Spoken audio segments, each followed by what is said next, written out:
Alright guys, TacticalRab back again today. Hope you're all doing well and enjoying your day so far. And by far the biggest storyline here so far in Call of Duty Vanguard has been what exactly is going on with the New York Subliners, making a very surprising roster change just 1 week into the season. Neptune's out, Royalty's in. Loads of people have been giving their thoughts on this. Is it Neptune's fault? Is it Crim and Clay's fault? And why this new team is still going to completely fail? Very much intrigued to your thoughts in the comment section below. Hit the like button if you enjoyed the video. Subscribe if you are new as always. I'd really appreciate it, as would the YouTube algorithm. First of all, let's just say this from Simp I thought was pretty funny. Yesterday, of course, it was the Florida Mutineers who got 3-0'd. London got, well, 3-1 as well by Los Angeles Guerrillas. And Simp says, though, both teams we warmed up today lost. Sorry about that one, bros. No, well, Astro isn't particularly happy about it. But let's just dive straight into things, because these are the current standings, at least in terms of points for the season. Right now, this is perfectly correlated with the standings for the Stage 1 Major, right? But as the season progresses, this, of course, becomes very relevant in terms of qualification for champs. I think Subliners might have realised, at least kind of we theorised, that after the first 2 games, they felt like, okay, this team isn't going to be the one that's going to win as champs. Let's make a change quick, because every single point you put on the board matters here at the end of the day. Surge and FaZe already on 30 points, and I mean, they're both 3-0, right? London 3-1 right now, but Subliners Legion, they're still on the donut for the season. Of course, this is massive, because only 8 teams qualify for champs, and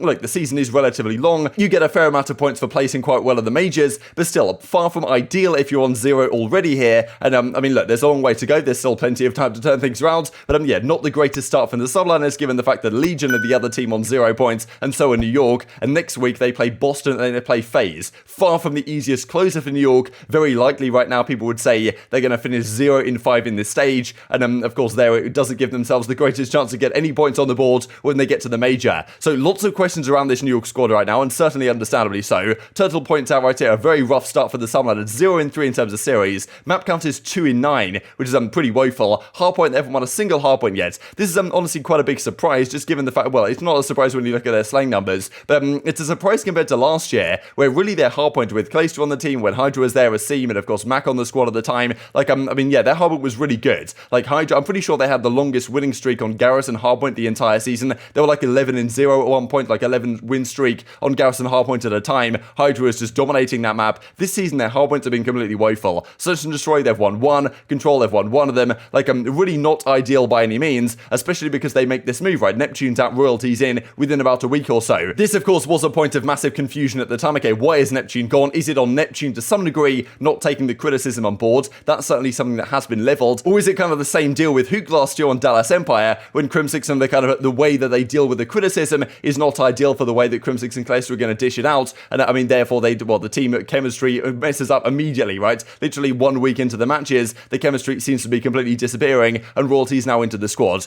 This kind of reminds me, honestly, of the fellow change that Dallas Empire made last year. Of course, this was also the thing we discussed, the fact that, okay, Royalty's right now in Canada, like, it just seems to be a very rash move on the surface. I didn't mind the idea of making a change. If you really felt like the team dynamic wasn't going to work at all, like, maybe making a move isn't the worst idea in the world, give it a go before any other team gets the chance to do so. And, I mean, look, every match matters, right, at the end of the day. But the fact they brought in Royalty, to me, is kind of strange, just because he's in Canada right now. They've got to figure out the visa situation. Can they do that in time for the major anyway? I'm not really sure they can. I guess we'll see. Asim had problems with that last year, right? And he was on the New York Subliners squad as well. And then the ping differential is a problem, because going into their matchup they played a couple of days ago against Los Angeles Thieves, like, I mean, yeah, he was on about 80 ping rate, which obviously isn't going to spell the greatest success for your potential as a team. And if you're not winning, then, I mean, the chemistry is probably going to fall apart sooner rather than later. So the losses just keep on coming. 0-2 to start out the season. Then they lost to Los Angeles Thieves as well. And as I say, it really reminds me of this move that the Dallas Empire made, where, you know, when they made this move and Fellow came into the team for Huke, like, Huke went to a reserve role, the chemistry kind of fell apart. Of course, Crimsix, I guess, is the common denominator on both of these teams. Like, Royalty came in, as he has now, and Fellow came in last year. And towards the end of last year, they brought in Vivid instead of Fellow, and they became a pretty good team towards the end of the game. It just seems to me, like, I mean, as I said with this Fellow squad last year on Dallas Empire, this is not going to be the squad they finish out the year with. It just feels to me exactly the same for Royalty. Like, I can't see a world in which they stick with Royalty for the entire season. Just seems to be they're trying to plaster over a problem within the team. They're trying to make some sort of emergency move, which realistically isn't going to change all that much in the due course of things, and they've really got to actually figure out what they want to do with this roster going forwards. They could bring Neptune back, that's of course a possibility, but it seems to me they're trying to paper over cracks, which maybe isn't the way to go about things. And Egg certainly seems to echo similar opinions, as he describes in this clip right here I'll share for you guys, talking about all the issues really with this roster, the fact that, I mean, yeah, they regret this move massively they made before the season even began. The organisation themselves should be ashamed of making this move so quickly, and why this new roster is is still going to fail just as much as the previous one, and they've really got to consider maybe making some serious moves. Let's just talk about this roster change, bro. There has never been a more lateral move in Call of Duty history, bro. I don't care what you think about Neptune. I don't care what you think about Royalty.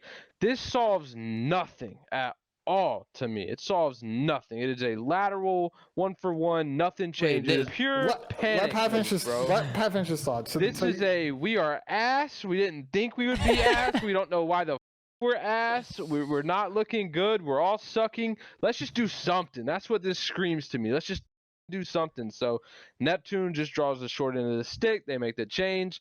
They're equally as ass as they were before. I don't see anything changing. They could switch back and forth. They could swap Royalty for every single player on the team. Does nothing. Dumbass change. Pointless change. I don't know what they're thinking. Crim and Clay know better. But this is just a desperation. We suck. Let's just say we did something change. So I also will defend Pat when it comes to this. There has to be some degree of thick skin in this line of work. I said it earlier. The stakes are too high. We're playing for too much money. We're making too much money. Like, no one has time to baby you if you're making the same mistake. You gotta be nurtured, bro. It's just like challengers. No, this screams that this roster was made and then instantly regretted that they made this roster. That's what this screams to me. Yeah. Because I agree with you, Tom. I think Neptune's good. Regardless of how long it's going to take him to kind of develop is another question, but that to me doesn't matter for why they made this move. To me, it just seems like they absolutely regretted this move. This is not the roster that they wanted to have. And I do New York management should be ashamed of this roster change. Well, I don't think New York management even knows. I think they're just listening to Crim and Clay. Go ahead, Ben. Yeah, but they should have stepped in and said, why are we doing Go ahead, this? let Ben. I think Royalty, he's a good player. He's talented. He just he needs to fit into the system. You can't rush him. You can't rush him in there. I think he is a good player. I don't think he's going to fit on this team. I think he's a really good player individually.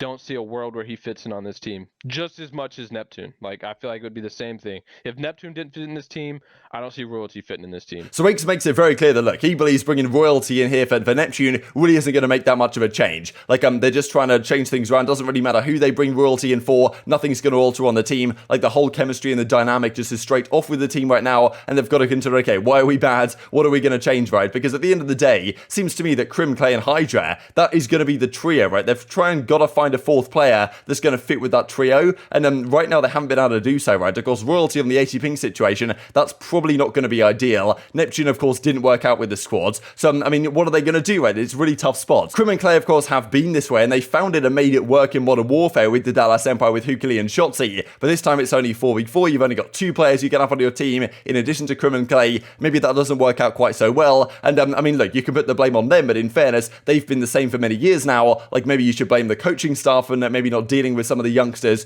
quite as well as they might have done. And I mean, Neptune, there also has been some accusations leveled against him that maybe this guy's immature, just doesn't take criticism as well as he might do. And I mean, Shotzzy actually gives some opinions I'll share for you guys right here on kind of what he thought about teaming with Clayster and Crimsix, right? The fact that when he started off teaming with them, it was a difficult time. He got yelled at a lot for some of the plays he was making, but he was willing to sit there and listen and learn as much as he could from these guys. And at the end of the day, that worked out very well for their roster right on the Dallas Empire towards the end of that year. Because in the beginning of the game, like, I don't know, like, I would do plays and like, I'd get caught like, yo, why'd you do this? Or like, yo, you need to stop like sprinting so much, or like, you know, praying more, et cetera, right?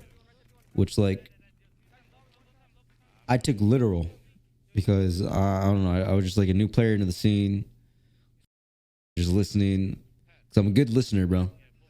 I'm a really good listener, and I'll take any criticism, bro. I'll take any hits, bro. I don't give a bro. I'll take any hits, dude. And I took hella hits. Especially in the beginning of the game, bro. Trust me, I took. But it was obviously for a better. Like, I'm not saying in a negative way. Whenever you get criticized a lot and you get told to do things, you like overthink. You don't overthink, but like whenever you're in that scenario, you're thinking like, oh, like, do I hold a preem or do I sprint? And then you just get in your own head. So that's what would happen a lot with me.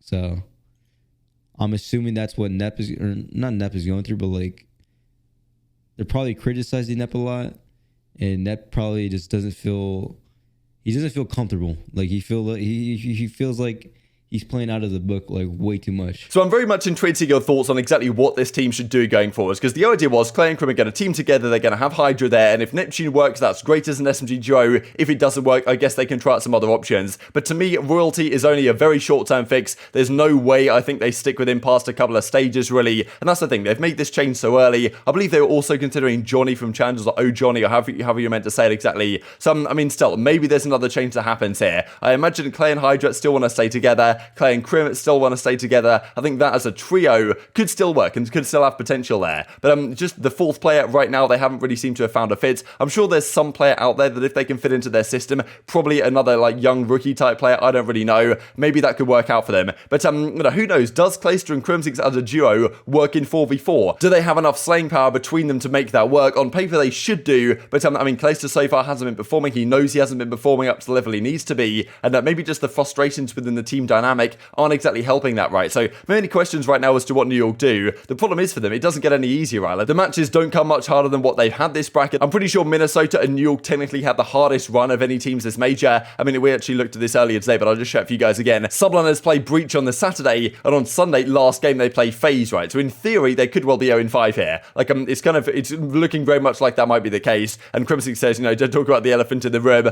I will ignore you a few days ago now. But I mean, still, these are serious problems that they've got to figure out. These are the overall stats just thought I mentioned for you guys real quick, because I mean, look at their hardpoint, for example. They've played 10 maps now. Royalty's only got a 0.63, but only played a couple of them. Neptune didn't have great stats as well, 0.8, 0.7. Claire's a 0.81. Hydra's the only guy positive. The slaying from Crim and Clay just hasn't been good enough that Hydra can kind of make up for in his own. Like, you need something else on the team. So it seems to me some serious changes are going to be required for this roster. I would not be surprised at all if they make another sub change over the next month or so, and I kind of expect that after stage 2, that's when a lot of teams might make some serious moves if they are underperforming. That's when Subliners could be involved in like blockbuster transactions. Until then, they've probably got to rely on picking up guys from the amateur scene and maybe just keeping this Clay Crim Hydra trio together and try and find a fourth player that works. I'm not sure Royalty is the fix really, and I mean, yeah, well, that's certainly raising them some serious questions right now, because I wasn't really expecting New York off the start of the season to struggle quite as much as they have done. But yeah, intrigued to your perspective down below. Just wanted to finish out with this once again, showing the final scoreboard of that series yesterday, because this may well be the closest 3-0 we have ever seen. Every single game mode separated by 1 point. We may have seen this before in the past, but honestly, this is pretty rare. But very much intrigued to your thoughts on all this stuff in the comment section below. Hope you guys enjoyed the video. If you did enjoy it, hit the like button. Tell us the YouTube gods it's a good video. I just like you should see it as well. And I've grown the competitive Call of Duty community. Thank you for watching as always. Take care, and I will see you next time.